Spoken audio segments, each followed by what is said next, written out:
OG Gary, I believe it when I see it with Lincoln at USC. Jay Chapman, Lincoln Riley going to USC was a blessing in disguise. You're an idiot. For Oklahoma. Like, you're literally just an idiot, dude.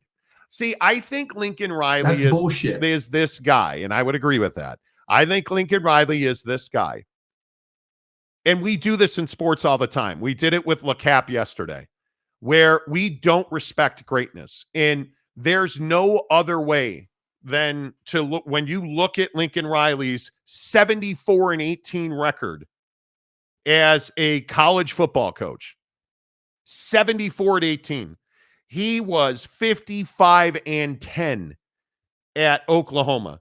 37-7 in conference, never lost more than 2. And he was 4-1 in bowl games. Or excuse me, in 4 bowl games, he was 1-3. So we immediately say, well, but what about those 4 conference championships he won at Oklahoma? What about the conference championship that he played for in his first year? Lost to Utah, lost the Cotton Bowl. But what about all the success? Does Lincoln Riley win big games? Much to the cat lady's thought, he does not. Jake and I had a huge fight in the pre-show meeting this morning because Jake finally has come to the realization that I wear a size 15 shoe and there's nothing he's doing about that unless he Deion Sanders my left foot. Anyway, the point is, we get into these arguments about Lincoln Riley sucks as a head coach, and we say moronic things like it was a blessing in disguise. Does anybody believe that Oklahoma football is better off with Brett Venables than they are with Lincoln Riley? No, I've never said that. I've never said that Lincoln sucks. That's never been my take on Lincoln. My take on Lincoln is his, like, you're famous for saying your past behavior tells us what you're going to do in the future. Exactly right. So I'm not going to sit here and say, man, dude, Lincoln sucks. He's horrible. You'd never want him to be your head coach. I'm not saying that. I'm saying that this guy is a dominant regular season coach who will get you to that bowl game. And in that process will create Heisman Trophy winner after Heisman Trophy winner at the quarterback position, because that's what he's done. That's what he's done. And, yesterday at Big Ten Media Days, he said something that I think a lot of people would be annoyed with, which is, something to the effect of, we're at the top of any conference. And I think that there was a lot of reaction to why that. do you get so and I want to play this bite because this really pissed you off this morning. And I think Lincoln Riley is a very good politician. Listen to this bite. Did Lincoln Riley make a mistake with this quote? Yeah, well, we are at the top of the Big Ten Conference. We're at the top of any conference. I don't ever look at ourselves below anybody, and I never will. Listen, 2 years ago, look where Ohio State and Oregon were 2 years ago. Look what they took over. Look what we took over. It takes time. I'm not a magician. I can't wave a magic wand and everything just be perfect right away. But find one area that we had made progress. So this thing's got momentum. It's coming. Nothing's going to stop it. That's fine. They started at a different point. We'll see where it ends up.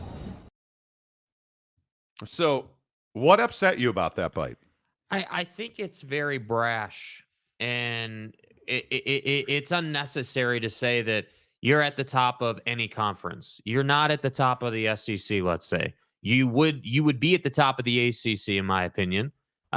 You contended for, a Pac-12 championship, and, the Utah saga happened. We all saw that go down. So you were in the Pac-12 championship games.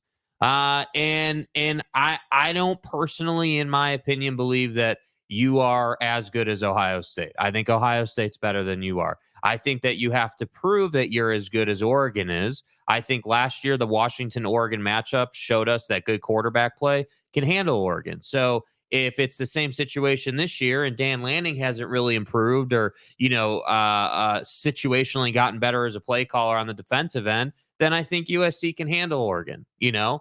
But again, it's this whole concept of Lincoln Riley wants to come into Big Ten Media Day and tell you that USC is you know, this great program that would be at the top of any conference, and we're, you know, just sending this message that, you know, you're behaving to me like you've just been dominant in college football. And while you did have good seasons, your first 2 seasons out in the Pac-12, I don't know that I would say USC has been dominant in college football so far. Now, Lincoln as a coach, his regular season record speaks for itself. Obviously, he's a hell of a head coach. When I heard him say that, oh, well, we'd be at the top of any conference. We don't look up to anybody, right? Like, I don't know, dude. Like, I would have preferred you to say, yeah, you know what? Like, we're really excited to be in the Big Ten. You know, we're really excited about the talent that we've been able to bring in on the defensive side, because we knew that was an area that, you know, we had to get better in. You know, I'm looking forward to developing our quarterbacks, and I really think that, you know, we've got something good going here. You know, the part about the momentum that he said, I thought was a great point. You do have momentum. You did start behind where Ohio State and Oregon were. That's true. So let's talk about your bone to pick with Lincoln on defense. We didn't have a fight. I may have slapped you lightly in the pre-show meeting about your comment that they haven't improved on defense. D'Anton, who I think most people know, was the defensive coordinator at UCLA. It's not arguable. You cannot make the argument that he was not a massive success at UCLA. I mean, he took them from bottom 50. I think they were 90th or something stupid like that in defense. He took them from 90th to 11th in the country in a very short span of time. Lincoln Riley had a defensive problem. I don't think there's any doubt. We've all talked about it on this show. So you went and hired D'Anton. So here's the difference. I'm not denying that he's got talent. I'm saying he's still got a defensive problem. I'm saying that they have to show me that you can put a defensive scheme together. And I would agree. Your defensive coordinator's improved drastically. So theoretically, you should have a much better scheme. And I would also point out where D'Anton learned to coach defense. John Harbaugh. When he was with the Ravens, they were an elite defense. He shows. I agree to your point. They have to win on the field, right? And I'm not putting words in your mouth. They've got to come out and stop dudes on the field. I just think Lincoln Riley has this perception problem where he wants to tell you every year he's the best thing that we've seen, and he is not the best thing we've seen. He's the best regular season thing we've seen. He's the best Heisman Trophy winner guy we've seen. But he hasn't been, even at Oklahoma, man. Dude, they were winning the Big 12 with regularity when he was at Oklahoma. But it wasn't translating to, you know, playing for national championship. Like, I don't even say that you got to win national championships. All I'm saying is, hey, like, be like in the old format, be one of those 4 teams in the college football playoff. Like have that translate to that next level. So I'm not trying to hold it over his head that he doesn't win the random bowl game. What I'm saying is that if you're going to come out here and talk about how you're at the top of any conference, you at least need to be in the conversation for the college football playoff. And my God, if this year they don't go to the college football playoff, I will criticize this guy, because and we're at the top of every conference, and, you know, our defense should be better, but then you come out and it's the same thing. I don't think it will be the same thing this year. I agree that he doesn't historically play defense. He creates Heisman Trophy winners repeatedly. He will win you your regular season conference championship unless he runs into Utah repeatedly.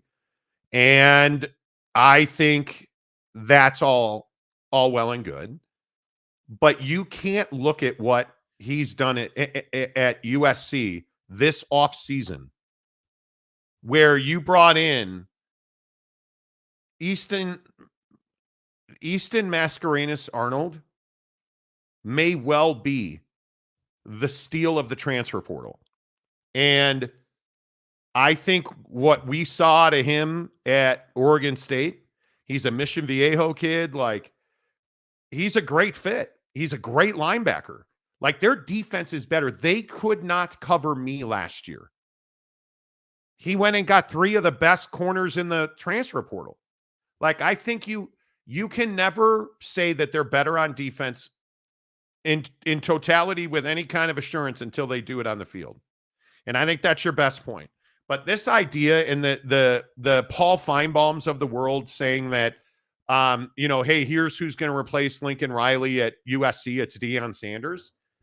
To me, that's just you being hot take guy. Yeah, Deion hasn't shown that they can even do what Lincoln's done. But I also think, to Lincoln's point, Deion hasn't had enough time to even be in the position to compete for like the conference or like, for major accolades. I mean, that's the thing. Lincoln Riley doesn't get that benefit of the doubt the way Deion does, because this is Deion's first time. This is not Lincoln's first time. And so, look, the reason the clip frustrated me was not what he said about, hey, like, look where we started versus look where they started. I agree. You started behind the 8 ball at USC. You inherited something that just frankly was garbage. It was not good. The program wasn't in a good place, and you've had to turn that around. And he's done a really good job of that. And I would expect, I haven't looked at their schedule in a minute, but I wouldn't be surprised with a 9-win, 10-win season. Wouldn't be surprised by that. But I think that it rubbed me the wrong way when you want to come out at media day, and I feel like you were talking. You were saying, hey, we're at the top of any conference. Nobody looks down on us. Like, I get it. What else is he going to say? I just think he could have said it in a more, class way. I think he could have said, yeah, our goal, like our expectation is to compete at the top of any conference that we're in. We expect to, play in big games and win big games. We expect to be competing for the top of the Big Ten. Not like just stating it as fact that you do already. And that's what bothers me about Lincoln. I think, and again, this is just my opinion, I think that that's what he has to say. I just don't see any other way that you can come out and say that. But that is, in my opinion, this is the Deion Sanders culture. Deion Sanders has had 1 season at Colorado. Was he successful in the HBCU ranks? Absolutely. Has he proven anything at Colorado? He's not. I don't think Deion Sanders has proven that he can be a successful coach. Has Lincoln Riley proven anything as a head coach? Yes, he has. Yeah. And this idea that the guy that Oklahoma is better off after what we've seen Venables do is ludicrous. And I agree with Lincoln Riley and the people saying that, and I think Yogi Roth has talked about this as well. Lincoln Riley likely could not have continued as the head coach at Oklahoma because he did not believe that they were a fit in the SEC. And I agree with that 100%. Yeah. Oklahoma is an afterthought in the SEC. You are going to have to, if you're Oklahoma, what are you not? Well, you're not Texas. And I know that probably pisses people off. You're not Texas. You're not as talented. You're not as deep. You're not as well coached. And in my opinion, you're not ready to compete in that conference at Oklahoma. And I don't know when you're going to be ready. Well, and Lincoln had that vision too, which I think he deserves credit for. You got off of that train. His messaging was, our history and our tradition is in the Big 8 and the Big 12. And that's where this program belongs. And I agree with him. He likely had to leave that program because he did not see their vision. And yesterday, when we're hearing about, well, the coaches who didn't want to go to the SEC aren't here anymore. That was a direct shot at Lincoln Riley. And I'm fine with that. But what I'm telling you is, anybody that tells you Oklahoma is better off without Lincoln Riley has not got a clue. It is, and I've heard that 100 times now from Oklahoma fan. And yet when you say to them, like if you look in our comment section a couple of weeks ago, when we were talking about Lincoln Riley last, and I said to so many Oklahoma fans, okay, Lincoln Riley or Brett Venables, which one do you want? Not one of them answered that question because you're taking Lincoln Riley. The guy makes Heisman Trophy candidates. The guy puts you in big games. Doesn't win them, I agree. But it's amazing to me that we have this belief that, and somebody said that he doesn't recruit defense. And I don't remember who in the comment section said that. If you truly believe that, I'm just going to ask you to look at his recruiting class this year when he's got top 5 guys at their positions. When you've got Marcellus Williams, who's a 4-star freshman corner, one of the top 5 corners in his class. Cameron Fountain, by anybody's estimation, was one of the top 5 edge rushers in the class. They didn't go to Oklahoma. They went to USC. And when you look at people like Elijah Newby, the Will linebacker that he recruited, it's awfully difficult to say he doesn't recruit defense when he's the number 3 player in the state of Connecticut. He went and got a 4-star Will linebacker, the number 3 ranked linebacker in Connecticut. And you're telling me the guy doesn't recruit defense.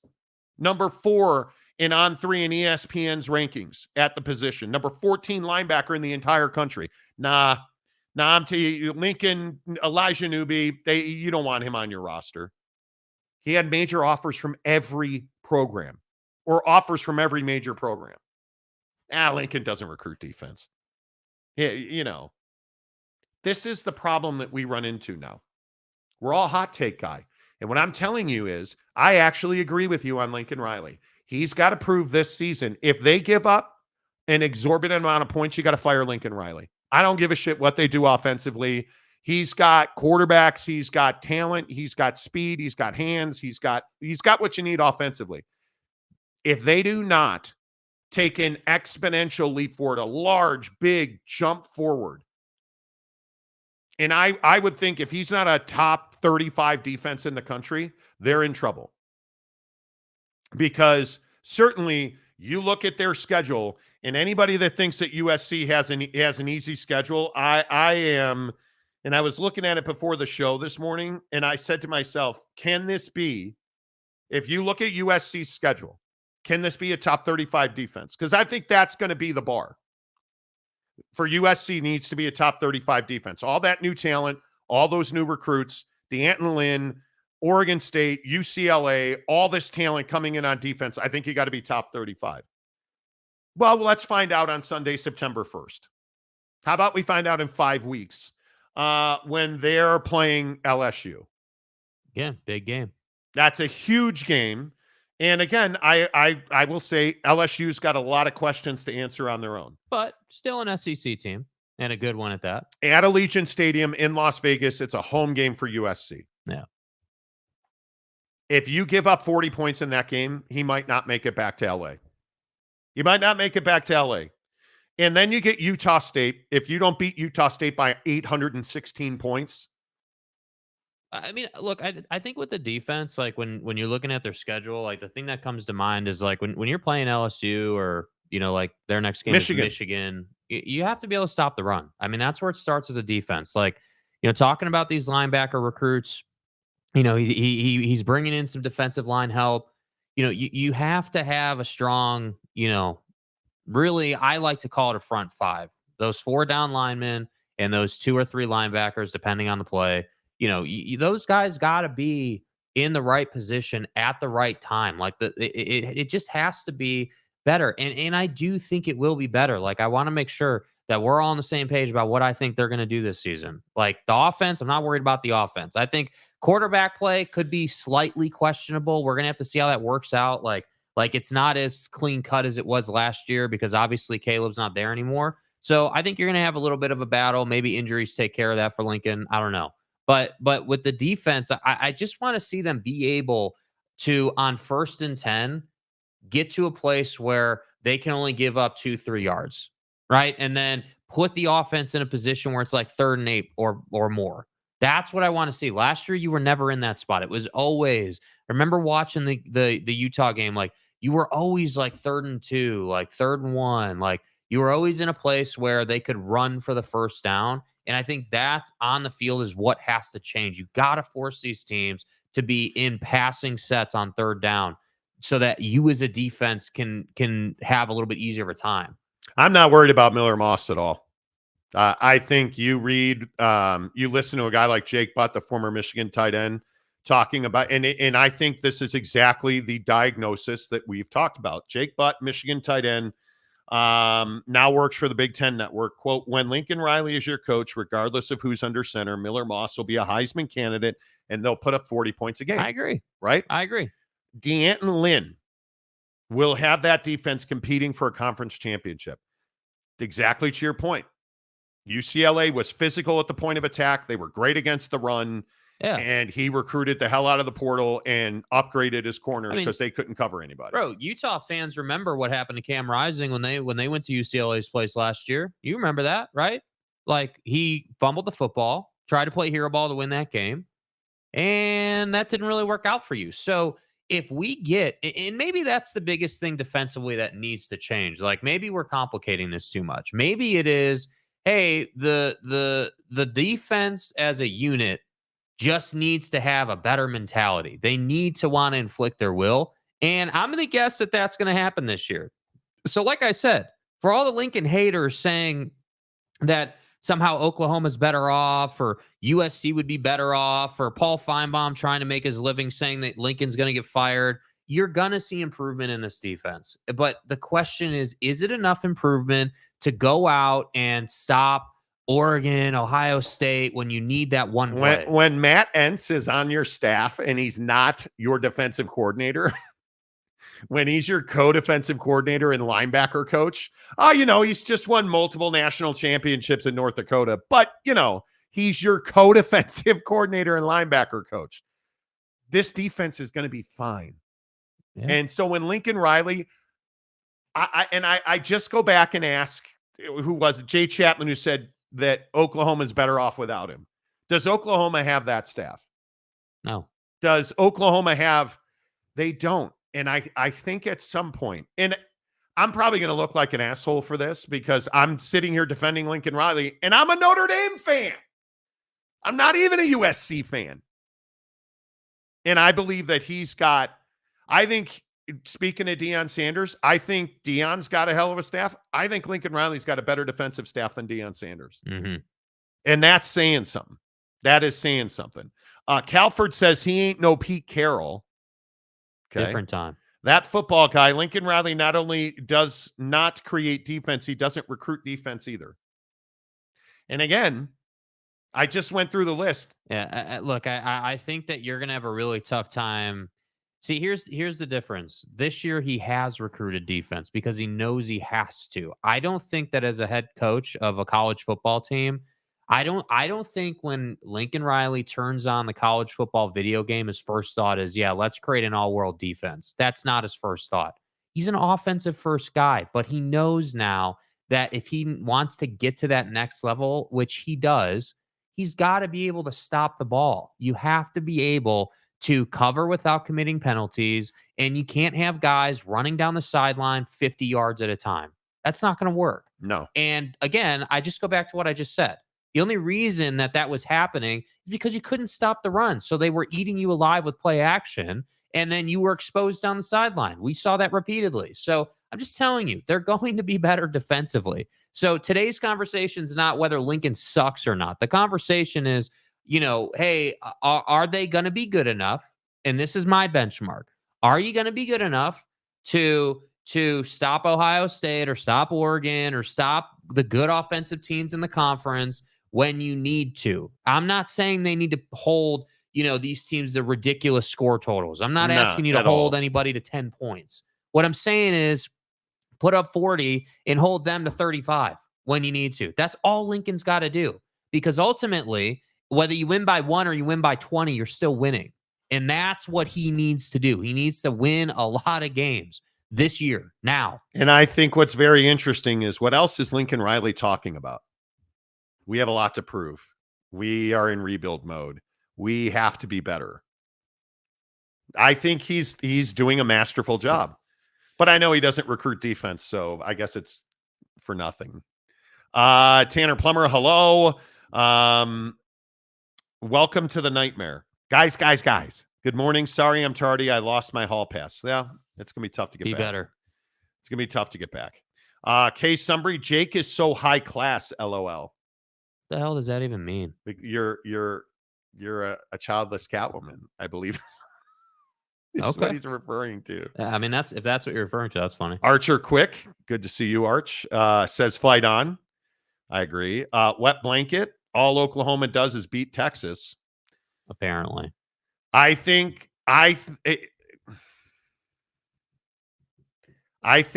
it's really interesting, a juxtaposition. All Oklahoma does is beat Texas. And they did. Who was the football coach when that was happening? Lincoln Riley. Just saying. And I agree. Tom Herman is a dastardly figure in Texas football. The Charlie Strong's, the we're not very good era of Texas football that ended when Steve Sarkisian showed up with his unbelievable staff and took that thing to another level. They're not Oklahoma here. Does Oklahoma have that ability? Can Oklahoma do that? Not under Brett Venables. I don't think they can. Well, and I think what this comment alludes to is obviously the Dylan Gabriel drive this past season to win that game, and certainly, and that's fair. They won the game. I'm not trying to discount that at all. But what I'm saying is that when you look at Oklahoma now versus when Lincoln was there, I don't think it's in dispute that Oklahoma feels smaller. They're not as relevant as they were. Certainly the Heisman conversation's not happening there, with all due respect to Dylan Gabriel, who isn't there anymore. Like I just think that, Oklahoma is just in a different place now. And I do think that they are in huge danger of becoming an afterthought in the SEC. They're going to be, until they prove they're anything different in the SEC, they're going to be a team that is season wrecker, as I call them. They're going to be that team that's good enough to beat you, but not good enough to win the conference or compete for that conference, because they're not beating Bama. You're not beating Georgia. You're not beating LSU when LSU is having their good years, because LSU is that team. You're going to have a bad year. Then you're going to, go out and try to compete for a national championship. And then the next year, you're going to be an 8-win team. Like, that's LSU. They're up and down like that. So on the good years, I don't think you're as good as LSU either. So that's the problem, is that if the Lincoln Riley hater is going to have a real bad day when in November, Lincoln is getting praise for being undefeated or being a one-loss team and handling teams that maybe people thought, well, it's USC. They're not going to play defense. Well, all of a sudden they're playing defense, and all of a sudden the stats say you can't run on them as well, and you're going to have a real tough time. So if it gets to that point, I'm just telling you, you're going to see a big shift in narrative. Oklahoma was better than Texas for a decade or more. Truth. Sark finally seems to have turned Texas around. Yeah, I would agree with that. The awkward guy. Who is Oklahoma's quarterback this year? Are you being serious? You don't know? It's Jackson Arnold. Unless I'm no, I know I'm not wrong. It's Jackson Arnold. The guy is one of the top quarterback recruits in the country. And I believe he started the bowl game for them last year. He's a stud. He is a stud. Archer Quick, Oklahoma fans are delusional. On Lincoln Riley, they are. I think Oklahoma fans are great. And I think Oklahoma has had some lean years. I don't disagree with that. Anybody that's taking Brett Venables over Lincoln Riley is out your goddamn mind. Yeah, and I don't know what you're thinking. Look, I think Venables has done a good job. I with what he's got to work with, and I mean, to win that game against Texas this year, that was a hell of a performance. I mean, that was an instant classic as a college football fan. The ghost of Gumby. USC's defense will improve when they add an upper deck and lower concession prices at the Coliseum. Thank you. Why? Thank you, dude. Thank you. Why? Now, you guys, listen. I was at TCU. and I was chewing on a Bucky's teriyaki beef jerky. And let me tell you, you know how much I love that jerky.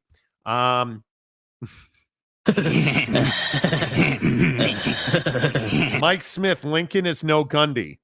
Go. Exactly right. Exactly right. USC now has an all-staff defensive staff, an all-world defensive staff. I mean, I think that is, I think it is, Steve Adamar. Matt Entz from North Dakota State is the new linebackers coach. Correct. You must be behind a little bit. He just probably said that before I said it. Scott at Graywater Watch. Ohio State had one of the best recruiting transfer offseasons since the portal has been a thing. USC doesn't have near the pressure Ohio State does. Well, I also think that Lincoln Riley, again, I think the number's top 35. Why do you think that's the number? Because Lincoln Riley has to show that he truly is hands-off defensively. There is a big belief that he has essentially told D'Anton Lynn and Matt Entz, this is your deal, go do your job, which is exactly what he should have been doing. Yeah. And I think that... But I don't think Grinch was trustworthy enough, and I don't think that Lincoln, as a head coach, was in a position to just let Alex Grinch go and do that. Because I also think that they did not have the resources they needed on defense, talent-wise. And I think it is awfully difficult that when you look at what he's built as a staff, that it's tough to argue that they're not one of the best defensive staffs in college football. I love Steve Sarkisian, and I love the staff that he's built, and Pete Kwiatkowski and that group are amazing. And when you look at what Pete Kwiatkowski and the rest of those guys have done there, and Johnny Nansen, and you look at the staff at Texas, Peter Kwiatkowski turned the USC job down. Mm-hmm. And I think that was probably one of the worst things that's ever happened to Lincoln Riley. Until now, he's got D'Anton Lynn and Entz in that staff. And I agree with Lincoln that they are on a trajectory. The problem is, wasn't there talk that they paid him like $100 million, Lincoln Riley? You pay a guy $100 million, there's no trajectory but national championship. Well, and I think that's always the expectation at SC, and I think people's problem with SC is that they're a program that obviously went through a lot of turmoil for many years, but then Lincoln comes in, and as a football coach, he expects national championships, obviously. But again, I think in his personal development as a football coach, he doesn't know how to do that yet. And I think he's learning how to do that. And I think he's learning that the old Big 12, you could go out and just boat race people offensively. And I think he's figured out now and accepted, to your point, that, hey, that's great. I can put together a 40-point offense, but if we're giving up 50, it doesn't matter. And that's what I think you're going to see. I think you're going to see them hold teams to right around 30 points a game. And if you do that, you'll be fine. And I also think there's something to be said for what he did at Oklahoma. And I'm not going back and trying to pick that scab, but are we believing that the pressure at SC is too much after Bob Stoops, and you essentially replace Bob Stoops? I don't think that's true. I think the spotlight's bigger in LA, than it is in Oklahoma. I think that Lincoln personality wise is a great fit for the SC job. And I think that he's a great speaker with the media. He says stuff like this, that in that clip that bother me sometimes, but generally speaking, he's pretty good at talking to the media and trying to control the narrative and doing what you need to do as a head coach. But yeah, I mean, I think if you start to win, and this is the message I would send to the Lincoln haters. Once he starts to win, once they get into the college football playoff this year and he wins that first college football playoff game, now the narrative totally shifts on Lincoln. Now we're going to start talking about, hey, yeah, he finally figured out how to put a defense together. USC is clearly headed in the right direction, and now he's got some result to show for it. That's his biggest problem right now, is just that he's doing all the right things. The staff, the talent, everything's awesome. Amazing, best ever offseason you could possibly have. Cool. But nobody cares until you start to win those games. And once he wins those games, which I think he will, then we'll have a different conversation. But I'm telling you, if you look at their schedule, and let's say, and again, I don't know what they'll do against LSU, but let's say you lose to LSU and you start 0-1. You're going to have to go on a run here where you win. Can't do that. 9-10 in a row. Can't and do that's that. tough. You have to beat LSU. You can't lose to LSU in Las Vegas. Yeah, that doesn't work. You can't. Not with the changes that good old Southern boy Brian Kelly's gone through. Justin Bemis, hello. With Strong and Herman gone, CDC finally gets a head coach that can produce NFL talent. This ain't 11 years of crappy head coaches, new horizons at Texas. I agree. I'm also the guy that has been the lone defender of Steve Sarkisian on this show. Yeah. Because all last year, remember, Texas wasn't back. Oh, and I think Sark is dealing with that same thing that Lincoln's dealing with. That you're at a program that's huge brand, huge nameplate. Like, you're not at a small program. And the Texas is back narrative is the same thing as Lincoln trying to sit here and talk about being at the top of every conference. And we're always talking about SC trying to be better. We're always talking about is Texas back or not. And I think that, again, this first season, there's a ton on the line for Texas. You got people out there picking Texas to win the conference. And I think that's incredibly disrespectful to Georgia and secondarily Alabama. Because when you get Georgia on a football field in the SEC championship game, I don't care how talented you are. Talent's not what's going to decide that. Execution in the moment is what will decide that. And I just think we're getting a little ahead of the curve saying that Texas is going to go out and win the SEC in year one. That is something I will believe when I see.